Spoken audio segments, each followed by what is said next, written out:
Hello दोस्तों, horror 619 के इस नए एपिसोड में आप सभी का स्वागत है। तो ये कहानी है एक ऐसे भूत के बारे में जिसने अपनी हत्या की गुत्थी स्वयं ही सुलझाई। तो आइए कहानी शुरू करते हैं। तो ये कहानी है अमेरिका की। अमेरिका में एक भूत ने अपनी मर्डर मिस्ट्री सुलझाने में पुलिस की मदद की थी। यह घटना अमेरिका के वेस्ट वर्जीनिया राज्य में ग्रामीण क्षेत्र ग्रीन बियर काउंटी में आज से लगभग 124 साल पहले घटी थी। इस काउंटी में इरास्मस एडवर्ड सू नाम का एक लोहार रहता था। उसके 3 महीने पहले ही एल्वा नाम की एक महिला के साथ शादी हुई थी।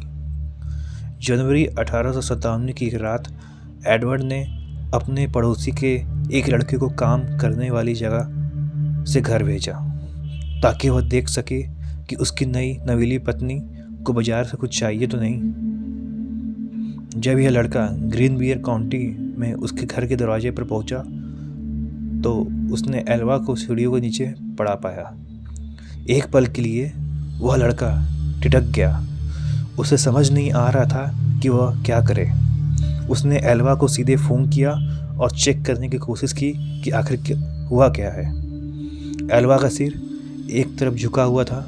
पहले तो उसे लगा कि एल्वा शायद सो रही है। वह चुपचाप उसकी ओर बढ़ा और मिसेस सू कहकर उन्हें जगाने की कोशिश की। कोई जवाब ना मिलने पर वह घबराकर वहाँ से दूर चला गया और अपनी माँ को इसके बारे में बताया।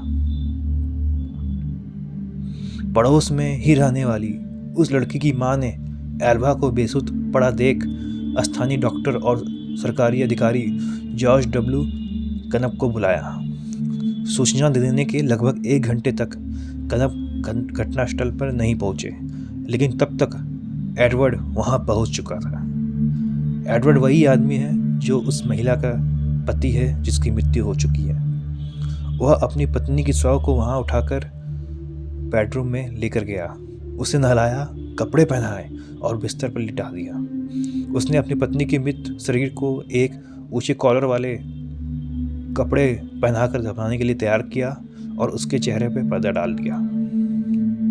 इस दौरान सरकारी अधिकारी और मौत के मामलों को देखने वाले स्थानीय डॉक्टर जॉर्ज डब्ल्यू भी वहां पहुंच गए। उन्होंने मृतक महिला के शरीर की जांच शुरू की। उस दौरान पति एडवर्ड सू अपनी पत्नी के सिर को गोद में रखकर रोता रहा। जब कनप ने एल्वा के सिर और गर्दन की जांच करने का प्रयास किया तो एडवर्ड सू नाराज हो गया और गुस्सा दिखाने लगा।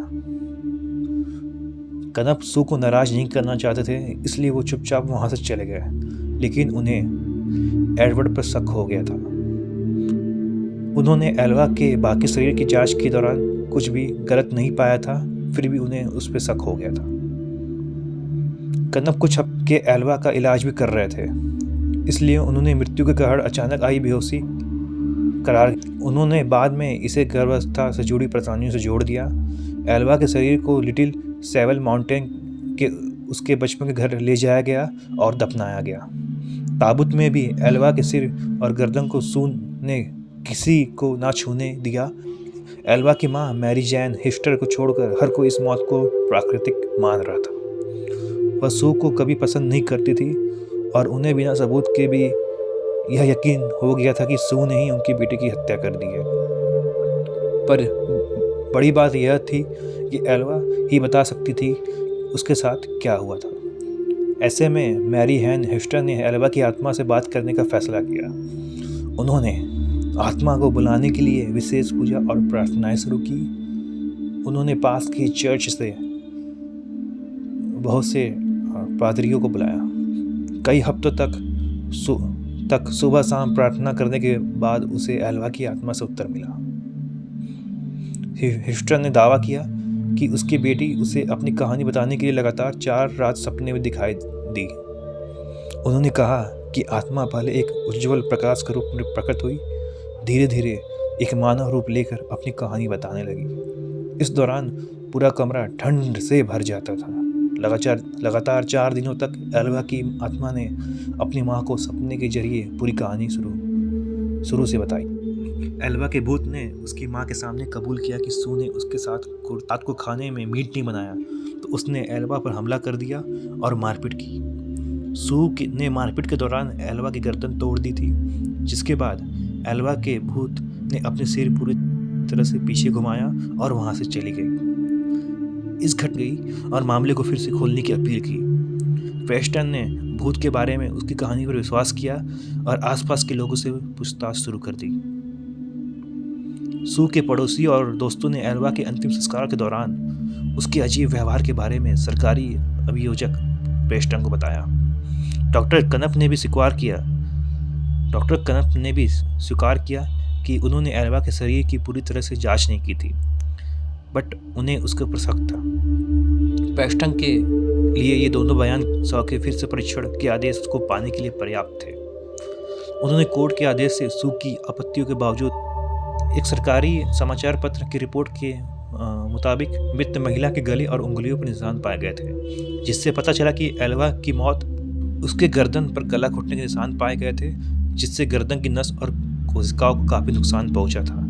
गर्दन की हड्डियां भी टूटी हुई थी, जिसके बाद इस मौत की विस्तृत जांच की गई और सू को उसकी मौत का गुनहगार माना गया। तो दोस्तों, ये थी कहानी अमेरिका की, जो करीब 124 साल पुरानी है। तो दोस्तों, चलिए बढ़ते अपनी दूसरी सच्ची कहानी की तरफ। तो यह कहानी है एक ऐसे बच्चे के बारे में, चाहे होती है या ना होती है, ये तो बस वही बता सकता है जिसने कभी कुछ ऐसा महसूस किया है। वैसे आमतौर पर लोगों का यही मानना होता है कि भूत नहीं होते हैं। कुछ समय तक अमेरिका की न्यूपोर्ट की रहने वाली एक महिला को भी यही लगता था, लेकिन उसके 2 साल के बच्चे ने एक ऐसी खौफनाक कहानी सुनाई जिसने उसे आत्माओं के अस्तित्व पर भरोसा करने को मजबूर कर दिया। ट्रिकिया जॉर्डन नाम की महिला ने बताया कि उसके 2 वर्षीय बेटे लूका को मरे हुए लोग दिखाई देते हैं। इतना ही नहीं, वह उनसे बात भी करता है। इस बात का पता उन्हें तब चला जब लूका महज 2 साल का था। महिला ने बताया कि लूका को अचानक उसकी दादी दिखने लगी, जबकि उनकी मौत तभी हो गई थी जब लूका 1.5 साल का था। इसके कुछ ही महीनों बाद वह अजीब तरीके की हरकतें करने लगा। एक दिन उसने अपनी माँ से बताया कि सुबह उसकी दादी ने उसे उठाया। ये सुनकर ट्रिकिया काफ़ी घबरा गई, क्योंकि ये वो वक्त था जब लूका अभी बोलना सीख रहा था और मुश्किल से ही वो 2-4 शब्द। ट्रिकिया ने बताया उस घटना के कुछ दिनों बाद उसने एक गाना गुनगुनाना शुरू कर दिया। ये गाना सुनकर तो महिला के रोंगटे ही खड़े हो गए और वो काफ़ी डर गई, क्योंकि लूका जिस गाने को गुनगुना रहा था वो उसकी दादी उसके पैदा होने से पहले गाया करती थी। एक और घटना का जिक्र करते हुए महिला ने बताया कि जब लूका 4 साल का हो चुका था और वो अपनी कार से कहीं जा रहे थे, इसी बीच लूका ने एक घर के सामने कार रुकवा दी और कहने लगा कि इस घर में मार्टिन नाम का एक व्यक्ति रहता था, जिसकी मौत आग लगाने से हो गई थी। लूका ने बताया कि मार्टिन अभी भी वहाँ रहता है। यह सुनकर तो ट्रिकिया डर के मारे ठर काँपने लगी और उसने बिल्कुल भी देर ना करते हुए गाड़ी स्टार्ट की और तेज़ी से कार को आगे बढ़ा दिया। हालांकि उसने सच्चाई जानने के लिए जनगणना रिपोर्ट की जांच की और आसपास के लोगों से पूछताछ की, तो पता चला सच में मार्टिन की मौत।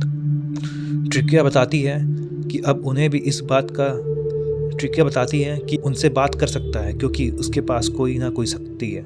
वह कहती है कि उन्हें अब डर नहीं लगता, क्योंकि उनके बेटे को आत्माओं से बिल्कुल भी डर नहीं लगता।